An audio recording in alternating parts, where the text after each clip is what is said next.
বন্ধুরা, আমাদের জীবনে এমন অনেক সময় আসে যখন আমরা নিজেদের জীবনকে নিয়ে অনেক দুঃখ বোধ করি আর ভাবতে থাকি এটা আমার সাথেই কেন হয় বারবার। আর যখন কোনো কিছুতে ব্যর্থ হই তখন এটাই মনে আসতে থাকে আমার সময়টাই হয়তো খারাপ, আসলে আমার ভাগ্যটাই খারাপ। বন্ধুরা, নিজেদের সময়কে কখনো খারাপ ভাববেন না আর কখনোই নিজেকে দুঃখবোধ অনুভব করাবেন না। সময় কখনোই খারাপ হয় না, এটা আমাদের বোঝার ভুল ছাড়া আর কিছুই নয়। যদি একটা পিঁপড়ে নিজেকে হাতির সাথে তুলনা করে তবে সে তো নিজেকে দুঃখবোধ করাবেই। আর ঠিক তেমনি করেই নিজেকে কারোর সাথে তুলনা করে নিজের সময়কে খারাপ করাবেন না, কারণ এতে করে আপনার খারাপ ছাড়া ভালো হবে না। আপনি অবশ্যই রেস করা ঘোড়াকে দেখেছেন, তার সাথে এটাও দেখেছেন ওই ঘোড়াকে যখন রেস করানো হয় তখন ঘোড়ার মালিক কতবারই না চাবুক মারতে থাকে, কতই না কষ্ট দেয় তাকে। ঠিক সেই সময় ঘোড়াটি ভাবতে থাকে আমার মালিক আমাকে এত বেশি কষ্ট দেয়, কিন্তু আসলে ঘোড়ার মালিক সেই ঘোড়াটিকে উত্তীর্ণ করতে চায়, তাকে জেতানোর জন্যই এত কষ্ট তাকে দেয়। এত কঠিন পরিস্থিতির মধ্যে যাওয়ার ফলে ওই ঘোড়াটি জিতে যায়। আর যে ঘোড়াগুলো সেই সময়টাকে খারাপ ভেবে খারাপ অনুভব করে হাল ছেড়ে দেয় সেই ঘোড়াগুলি হেরে যায়। কিন্তু সে ঘোড়াটি বিজয়ী হয় যে কঠিন পরিস্থিতির মধ্যে দিয়ে কষ্টকে নিজের মধ্যে দাবিয়ে রেখে সমস্ত ব্যথা সহ্য করে খারাপ সময়কে কাটিয়ে এগিয়ে যায়, যার কারণে সে উত্তীর্ণ হয় আর বিজয় খ্যাতি অর্জন করে। আর এটাই আমাদের জীবনের মধ্যে রয়েছে। যখন আপনার খারাপ সময় হয় বা আপনার সর্বস্ব হারিয়ে যায় তখন আপনি ভাবতে থাকেন আমার সাথেই কেন সৃষ্টিকর্তা এমনটা করলো, আমি কেন বারবার এত বিপদে পড়ি, কেন এত কষ্ট অনুভব করি। কিন্তু আপনার এই খারাপ সময়কে একবার ওই ঘোড়ার মালিকের মতো করে ভাবুন তো। আসলে ঘোড়ার মালিকের মতোই সৃষ্টিকর্তা আপনাকে জেতাতে চায়। সৃষ্টিকর্তা চায় আপনি আপনার জীবনের বেশে বিজয়ী খেতা অর্জন করুন।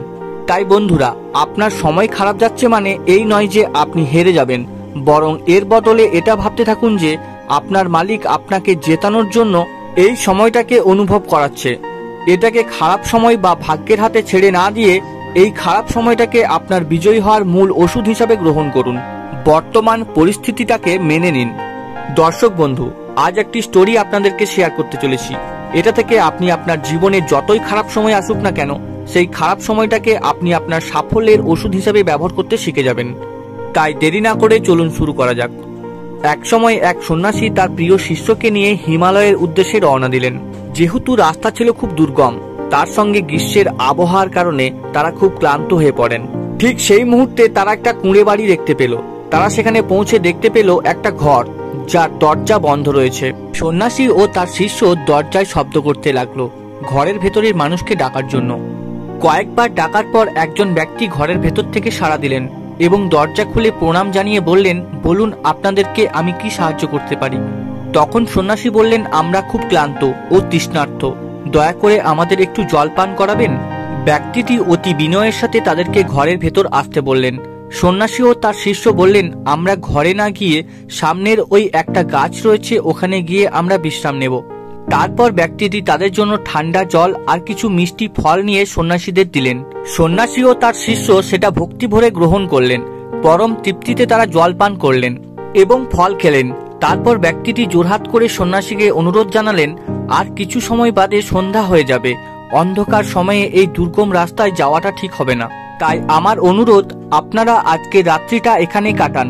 সন্ন্যাসীও তার কথায় সম্মতি দিলেন। তারপর সন্ন্যাসীটি ঘুরে ঘুরে তার সেই ছোট্ট বাড়িটির আশেপাশে দেখতে লাগলেন।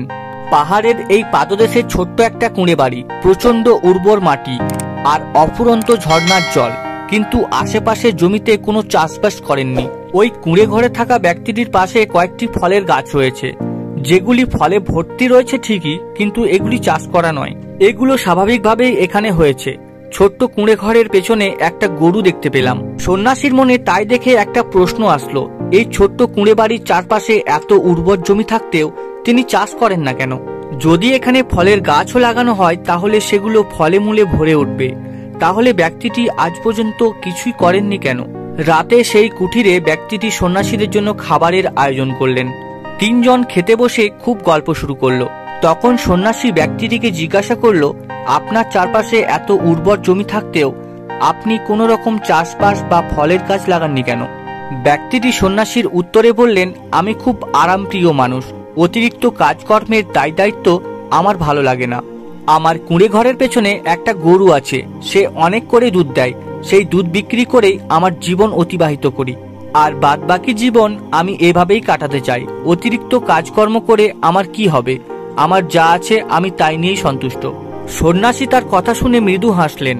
খাওয়া শেষ করে ব্যক্তিটি সন্ন্যাসীদের জন্য শোয়ার জায়গা ঠিক করে গুছিয়ে দিয়ে অন্যত্র গিয়ে শুয়ে পড়লেন। লোকটি ঘুমিয়ে পড়লেও সন্ন্যাসী ঘুমালেন না। প্রদীপের আলো জ্বলছিল, সেই আলোর শিখার দিকে তাকিয়ে একভাবে কিছু যেন চিন্তা করেই যাচ্ছিলেন। মাঝরাতে তার শিষ্যকে ডেকে বললেন, ওঠো, প্রস্তুত হয়ে নাও, আমরা এখনই এখান থেকে রওনা নেব। আর যাবার সময় ঘরের পেছনে থাকা গাই গরুটাকে চুরি করে নিয়ে যাব আমাদের সাথে। শিষ্য গুরুর মুখে এই কথা শুনে অবাক হলেন এবং গুরুকে বললেন, হে গুরুবর, আমরা গরু চুরি করব কেন? সন্ন্যাসী তখন উত্তরে বললেন, বেশি কথা না বলে তোমাকে যেটা বললাম তুমি তাই করো। শিষ্যটি তখন বলল, আমরা যেখানে আছি সেই ব্যক্তিটি সন্ধ্যা থেকে এই পর্যন্ত এত সেবা আমাদের করলো, আর আমরা কিনা তারই ক্ষতি করব? কিন্তু কেন এটা করব? সন্ন্যাসী তখন বললেন, এর উত্তর আমি নয়, সময় তোমাকে এর উত্তর দিয়ে দেবে। গুরুর আদেশ মতো শিষ্য সেই রাতে গরুটিকে নিয়ে সেই বাসস্থান ত্যাগ করলো। সারাটা রাত্রি পথ চলার পর সকালবেলা একটা গ্রামে গিয়ে পৌঁছালো তারা। গ্রামে প্রবেশ করে তারা প্রথমে দেখতে পেল একজন বৃদ্ধ গাছের তলা থেকে শুকনো কাঠ কুড়াচ্ছে। সন্ন্যাসী সেই বৃদ্ধর সাথে কথা বলে জানতে পারলেন বৃদ্ধটি খুব গরিব। সন্ন্যাসী তখন সেই বৃদ্ধটিকে বললেন, আপনি এই গরুটিকে সাথে করে নিয়ে যান। আজ থেকে এই গরুটি আপনি যত্ন সহকারে দেখাশোনা করবেন। গরুটি যে পরিমাণে দুধ দেবে তা বিক্রি করে আপনার সংসারের জীবিকা বহন করতে পারবেন। বৃদ্ধটিও অনেক খুশি হয়ে সন্ন্যাসীকে প্রণাম জানিয়ে গরুটি নিয়ে চলে গেলেন। শিষ্যটি কোনো কিছুই বুঝতে পারছিল না। সন্ন্যাসী কেনই বা কুঁড়ে বাড়ি থেকে গরুটি চুরি করলেন, আর কেনই বা গরুটি বৃদ্ধটিকে দিয়ে দিলেন? কিন্তু শিষ্য কোনো প্রশ্ন গুরুদেবকে করলেন না। তারা দুজনাই পুনরায় আবার হিমালয়ের উদ্দেশ্যে রওনা দিল। তারা হিমালয়ে পৌঁছে সেখানে থাকার ব্যবস্থা করলেন। এভাবে দীর্ঘ সময় কেটে যাওয়ার পর সেই সন্ন্যাসী ও তার শিষ্য দুজনেই হিমালয়ে বসবাস করেন। একবার সময় আসলে সেই সন্ন্যাসীর গুরুর আদেশে অন্য স্থানে চলে গেলেন তিনি, আর শিষ্য সেই হিমালয়ে থেকে গেলেন। প্রায় 3 বছর পর শিষ্য সেই একই পথ ধরে সেই আগের আশ্রমে ফিরছিলেন।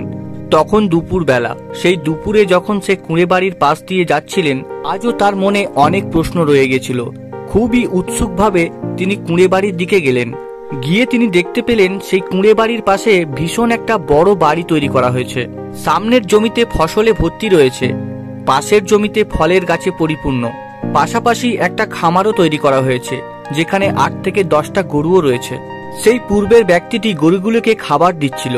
শিষ্য সেই ব্যক্তিটিকে দেখে প্রণাম জানিয়ে তার সামনে গিয়ে দাঁড়ালো এবং তাকে জিজ্ঞাসা করলো, আমাকে চিনতে পারছেন? আজ থেকে প্রায় 3 বছর আগে আপনার কুঁড়ে বাড়িতে আমি আর আমার গুরুদেব এসেছিলাম। আপনি খুব সুন্দর সেবা করেছিলেন। ব্যক্তিটি বলল, হ্যাঁ, আমার মনে পড়েছে। আপনি আসুন, আমার কুঁড়ে বাড়ির পাশে ভীষণ বড় বাড়ি করেছি, সেখানে চলুন, একটু বিশ্রাম করে নিন। আমি আপনার জন্য সেবার ব্যবস্থা করছি। ব্যক্তিটি একটি পাত্রে কিছু তার গাছের ফল এবং ঠান্ডা জল নিয়ে হাজির হলো। শিষ্য সেই ফলগুলি খেতে খেতে বললেন, আমি দেখতে পাচ্ছি এই 3 বছরে তুমি অনেক উন্নতি করে ফেলেছ। ব্যক্তিটি তখন বললেন, এর আগের বার যখন আপনারা এসেছিলেন সেই রাত্রে আমার একমাত্র জীবিকা বহনকারী গরুটি হারিয়ে যায়। পরের 1 সপ্তাহ ধরে আমি খোঁজাখুঁজি করার পরেও সেই গরুটিকে আর খুঁজে পাইনি। বেশ কয়েকদিন খুব কষ্ট হয়েছিল আমার, প্রায় বিনা খাবারে দিন কাটিয়েছিলাম। তারপর জঙ্গলে গিয়ে যখন গাছ কাটার কাজে লেগে পড়ি, তাতে যা রোজগার হতো তাতে করে 2 মাসে কিছু টাকা জমিয়ে গম ও জবের বীজ কিনে আনি। কুঁড়ে ঘরের পাশের জমি উর্বর থাকার কারণে আমি সেখানের আগাছাগুলো পরিষ্কার করে চাষ করি। খুবই লাভজনক উন্নত ফসল হয়। তারপর এভাবেই চাষ করতে করতে আজ আমি জীবনে অনেক উন্নতি করতে পেরেছি। পাশের জমিগুলি ফলের বাগান করেছি আর সামনে ফসল। আর একটা গরু তখন ছিল, যেটাকে আমি হারিয়ে ফেলেছিলাম, কিন্তু আমার এখন 10টা গরু রয়েছে, যেখান থেকে আমি ভালো টাকা রোজগার করি।